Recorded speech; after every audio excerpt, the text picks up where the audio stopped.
Hi, sweeties. How are you doing? Welcome to Naya Sim, and thank you all so much for all the love and support. Hope you all are doing great. So today we'll be talking something very important, and it's about Asians who actually really do want to look like black so much. And I think this is just pure cultural appropriation because I don't think anybody will tell me otherwise. Because I mean, look at it, looks like what they want to do is to start molding people to look like black people. Exactly, these people have so many stores, a lot of stores in black community and all that, black communities and all that. But one thing I noticed is that some of them do not regard black people because if you regard people, you are not going to like, because I feel like they are doing this to get to black people because I don't see how somebody will wake up every day and do things like this. I mean, when you look at this, I mean, every 4 days, you see them with different things and all that, wanting to look like black people or doing black things and all that. And some people are in the comment section saying black women straighten their hair and all that to look like white people and all that. The reality is that there is no way or know how black people want to look like white people. But because they straighten their hair to get jobs, and all that. You all already know what has been going on with black people and their hair and all that. A black person cannot wear locks.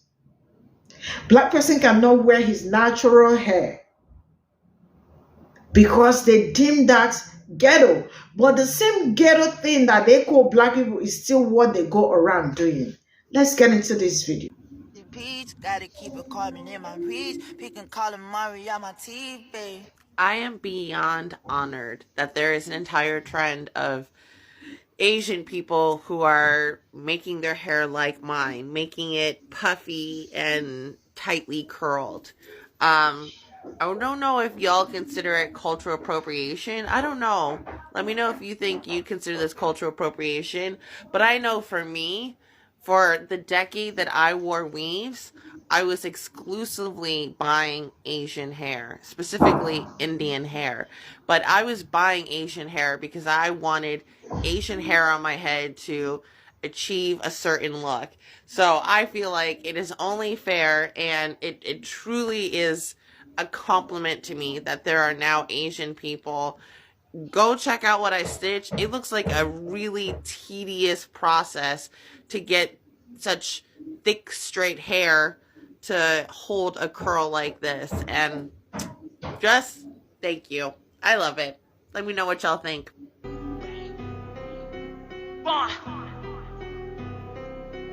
So this video has got a lot of attention, and I've seen and read a lot of comments that don't adequately address the problem. So let's dive in. Okay, so there is a strong and distinct delineation between cultural appropriation and cultural assimilation. Any and everything that black people, specifically black Americans, have done in the last 400 or 500 years is cultural assimilation. It is literally us assimilating to the dominant culture so that way we have access to resources, jobs, healthcare, housing, you name it. That's what that is, all right? It is not the same as this Korean boy putting tons of product in his hair is not the same as a black woman straightening her hair to be able to get a job, as a black man cutting his hair to be able to get a job. It's not the same. Second of all, cultural appropriation. That's what this Korean young gentleman is doing. He is literally putting tons of chemical in his hair to make his hair do things that it does not naturally do. His hair grows straight out of his head. His hair does not grow coily, all right? There's no way without these chemicals that he would be able to achieve any of the two-strand, the text, the dreads, any of that shit, all right? That is the strong difference. And the reason why it pisses us off, specifically me as a black person, is the way that the hair grows out of my head, out of my face. I have literally been told by people that look like me as well as people that do not look like me that I would not be able to get a job with my hair the same style as that young man's, right? But this young man is going to be told that it's cool. This young man is going to be told that it's cute. This young man is going to be told that this is swag, this, that, and the third. He's going to end up on the cover of some fucking, I don't know, magazine, and he's going to be praised for something that me specifically, I can talk about myself as a black person that's been chastised for literally the way the hair grows out of my head. So please understand the difference in between cultural appropriation and cultural assimilation. Have a good day.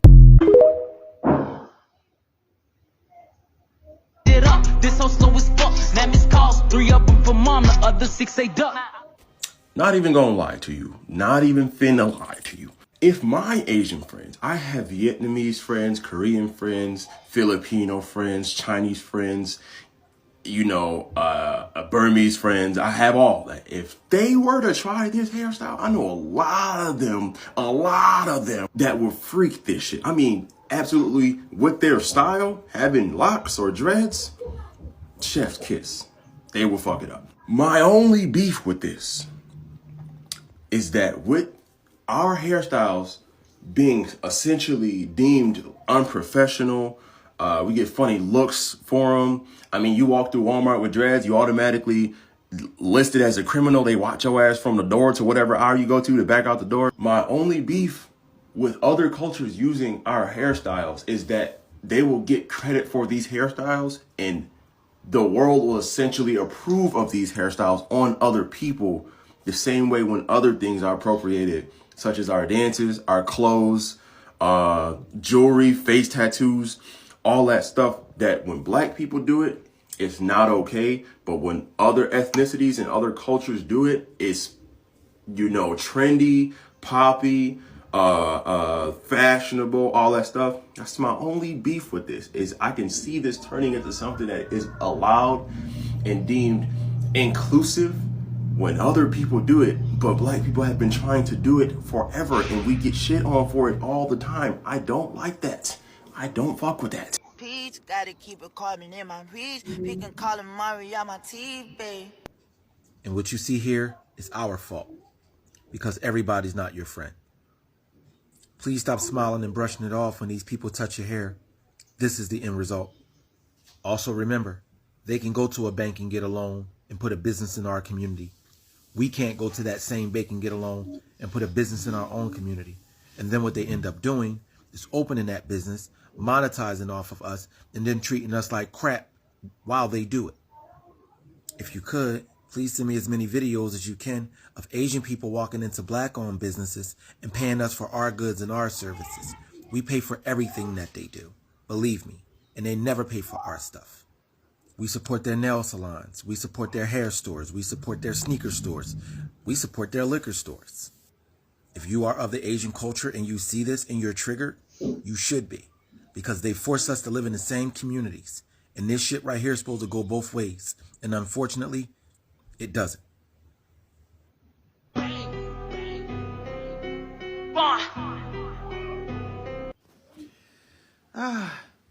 Asian hair can't handle that kind of hair. See, look, you have to have freaking Mahana hair, like my freaking Polynesian hair, that I gotta keep putting coconut oil in and straighten it, because if I didn't do that, it would, be the Polynesian version of an afro, Your hair is too straight. You gotta spend so much money putting stuff in it, right? Or you guys wanna have what our thick ass, curly ass, tight curled hair, and we're over here, we're trying to straighten it. Cause this shit is so hard to manage, And even if you cut it, it just goes out more thick, huh?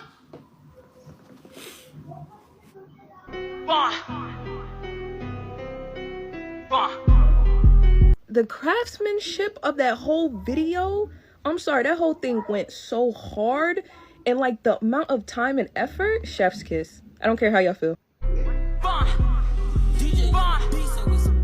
I think it's both appreciation and appropriation. So I had a cute little student named Helen, right? This is what the grandma chose. So a lot of people who sent me this video, they know I've lived in Asia for almost 3 years, and they wanted my opinion on it. To be honest with y'all, my first opinion was, that's a lot of work. Once them roots start to grow out, bone straight, baby, that's gonna be something you're gonna have to maintain. Now you see the guy up there? the barber or hairstylist and the creator of Hippie Buddha, the little perm kits that he's spreading around Korea. That is cultural appropriation because he's actually capitalizing off of something that does not belong to him or his culture. He is using it to his own benefit. Now this poor fella right here, he woke up one morning and decided, baby, I want dreads. I gotta give it to him. He kind of looked a little bit cuter when he had the dreads. The reason why I say cultural appreciation is because he's not capitalizing off of it. At the end of the day, he's about to have a harder time in life.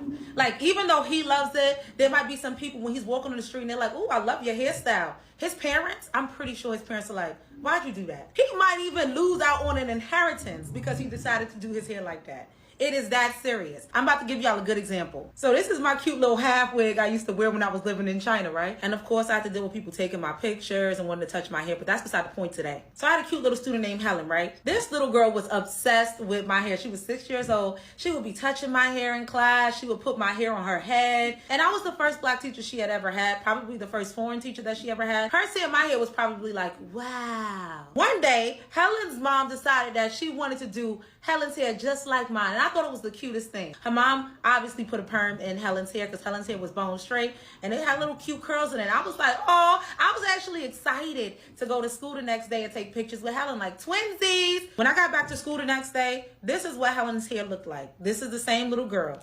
And I was like, dang.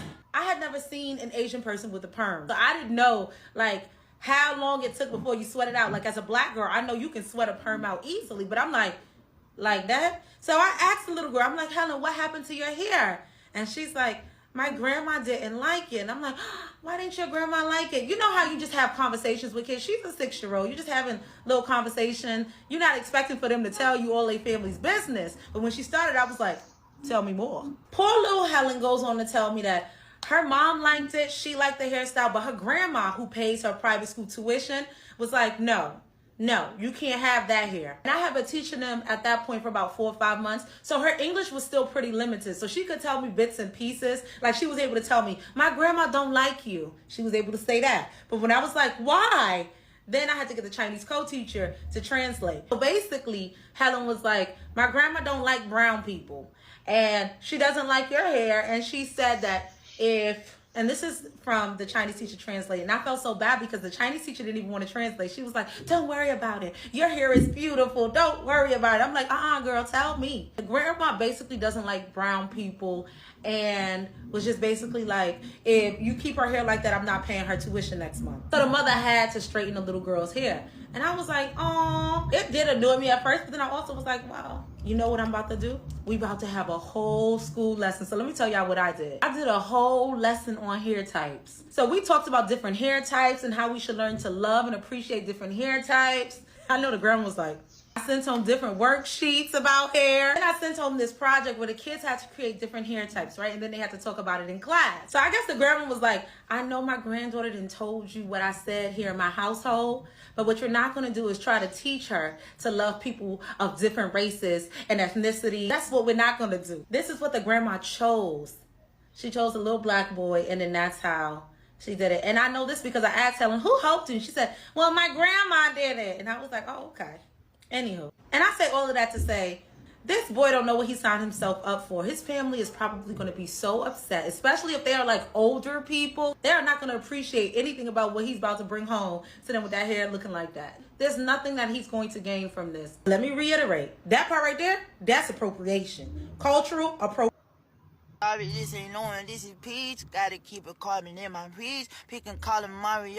I may be stoned, but walk with me real quick. So imagine America as the parent to the Asian and black community. Step parent, obviously. So in order to keep them in line, it showed one favoritism, i.e. the good Asian model critique and all that good stuff. And they treated one bad, the oldest one, gave the one the more responsibility, i.e. the black community. And the way they kept them divided is trying to show favor to one while ultimately still treating them the same. And what's weird is that as siblings, they get along so well because they are siblings and they have so many similarities that of course they're going to get along. But because of the advantageous feelings of, wanting to be respected by their parents, they keep going for this love of a narcissist that's not going to love them. So we have anti-blackness in the Asian community and anti-Asianness in the black community, bred by a country that really doesn't like either one of us. Just a fruit for thought. And me saying all this is because it's just weird. Like, I never seen people who love black people more than Asian people. Like, y'all love our food, hairstyles. Y'all are some of the best hip-hop dancers behind some black people. And I guarantee you scroll through your FYP long enough, you're going to see a bunch of black kids in Akatsuki clouds. Like, let's just be real about it. And it's so weird because we both somewhat in these spaces fight for white approval, and it'd be weird. I be listening, knowing this is Pe0ple. Gotta keep it carbon in my reach. Picking calling Mario. Look how some people are running from themselves. Look how you're running out to go and buy the relaxers and the this and the that to press out your hair and all sorts. And I don't knock it. If you want to do it, go ahead and do what you want to go and do. But look how everybody's looking to run to get what it is you're dashing. So is what you're dashing, was it really rubbish?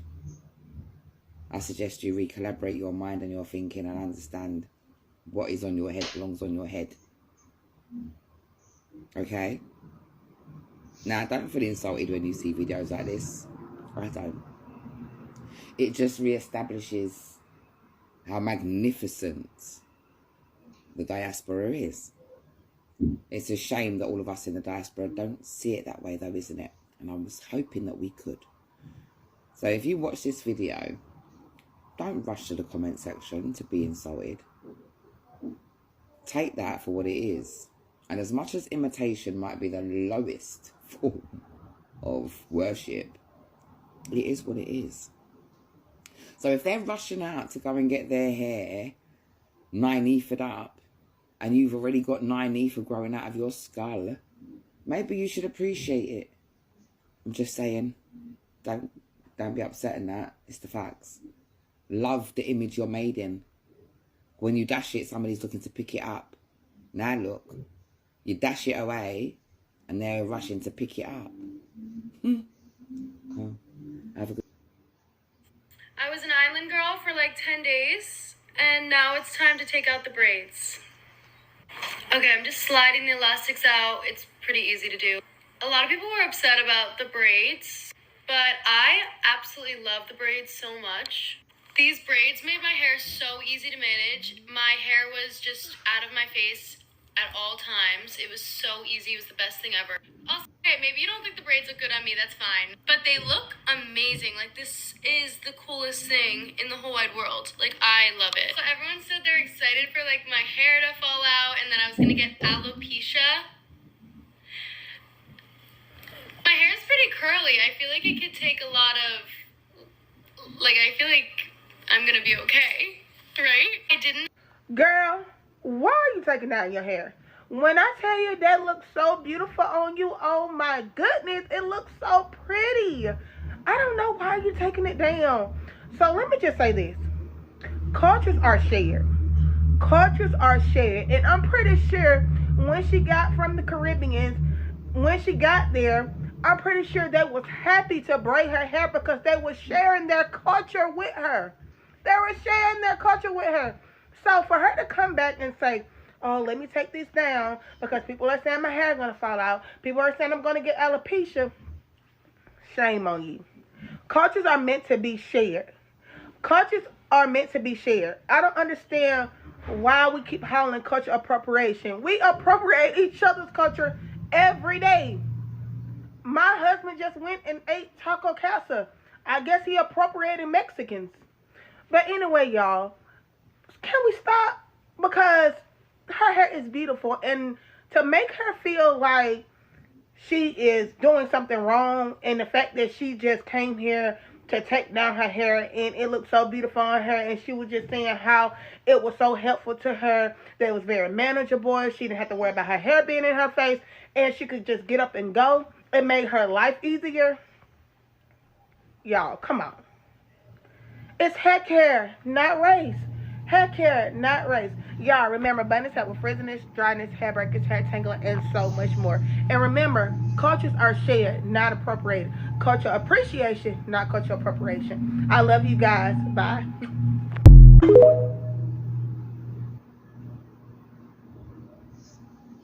So this is this is all I got from the videos of the stitches, man. You know, one thing I really do not like about the whole thing going on is that it looks like it's becoming a trend. Like every week, you see people with different trend trying to make black people's hair, trying to get their locks, trying to get, trying to grow the hair. I mean, the other Asian man, look at how they did that, and like, you know, like a black man. I mean, I really do not have problem. In fact, I have problem with them. If I say I do not have problem with them, I'm trying to lie. Why I have problem with them is that my own people cannot even do all this, and we wear the hair, and it is not okay. Some are not able to get jobs because of their hair, you know. Some got jobs and they were like, you have to cut your hair if you want to work with us, you know.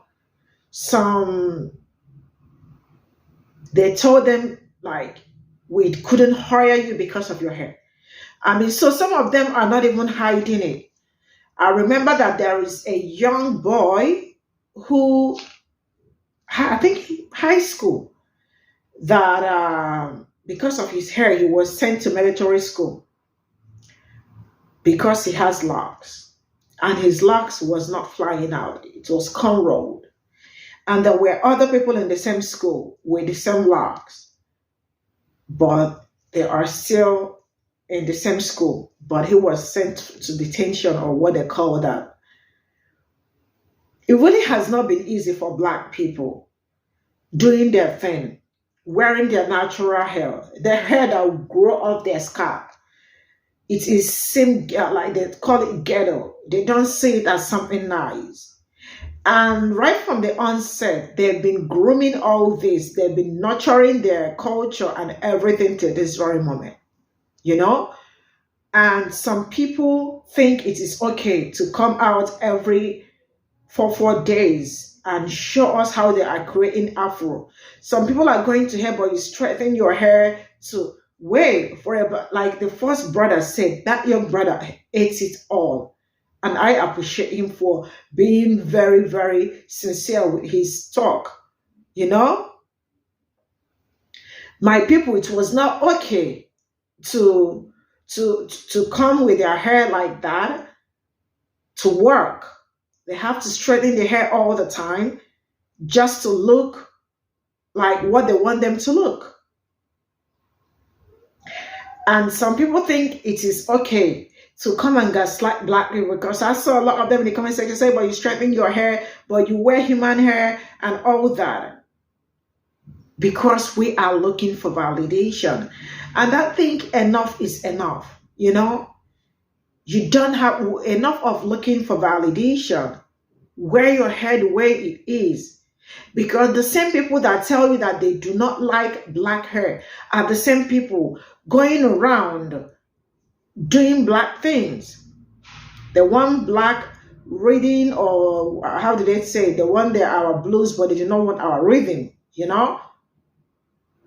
And there are still, okay, I remember that one young black woman, her hair was just, she has a very beautiful full afro hair. She went to the salon, to all these Asian stores to buy hairs, like, you know, something for her hair. And the woman was telling her that your hair is too big. You should trim it off, you know? Then she looked around and said, but she was also selling afro wigs in the same store. Why she's telling her to cut her hair? Now, another brother said, you all see all they do, even with everything they do, they still give them loan to come to black community, to open stores, right? They have so many stores, but all these loans are not being given to black people. That's why you see them, they flood black community, they live among black community. Black people are majorly number one that patronizes Asian stores, if you know what I am saying. That's why when they say black dollar do not stay allowed in black community, it goes straight to them.